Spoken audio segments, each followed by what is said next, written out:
Welcome to Chaitra's magic kitchen. ఈరోజు మన special బెండకాయ కర్రీ ఎలా చేయాలో చూద్దామా.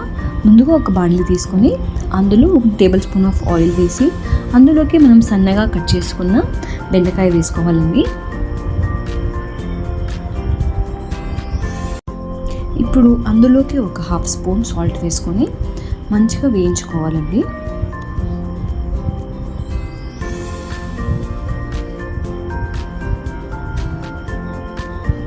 అలా వేయించి పక్కన పెట్టుకుని అదే బాండీలోకి ఇంకో 2 table spoons of oil add చేసి 1/2 స్పూన్ ఆవాలు,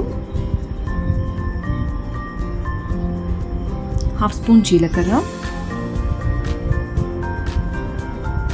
అలాగే సన్నగా కట్ చేసుకున్న ఆనియన్స్ వేసి మంచిగా వేయించుకోవాలండి.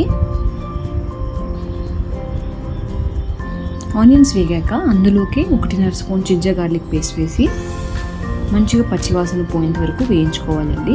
ఇప్పుడు అందులోకి నేను ఒక టమాటో కట్ చేసుకున్నాను అండి, వేసి మంచిగా మిక్స్ చేసుకోవాలి.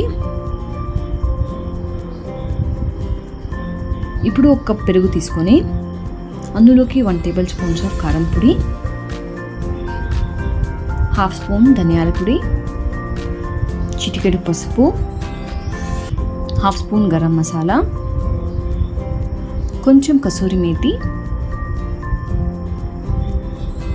వేసి మంచిగా మిక్స్ చేసుకోవాలండి, ఎక్కడ ఉండలు లేకుండా ఇలాగా. ఇప్పుడు మనం వేయించుకున్న బాండీలోకి ఆ పేస్ట్ వేసి తగినంత సాల్ట్ వేసి వాటర్ వేసి మిక్స్ చేసుకోవాలండి.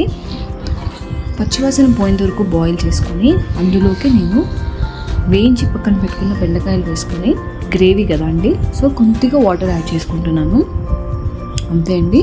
ఇప్పుడు లిడ్ క్లోజ్ చేసి ఒక 4 to 5 minutes బెండకాయలంతా మంచిగా మగ్గనివ్వాలండి. బెండకాయలు మగ్గిన తర్వాత చూడండి ఆల్మోస్ట్ బెండకాయలు అన్నీ కుక్ అయ్యాయి. ఇప్పుడు అందులోకి కొత్తిమీర యాడ్ చేసుకుంటే అంతే అండి, మన సూపర్ టేస్టీ ఈజీ బెండకాయ కర్రీ రెడీ అయినట్లే. నచ్చితే లైక్ చేసి సబ్స్క్రైబ్ చేయండి ప్లీజ్.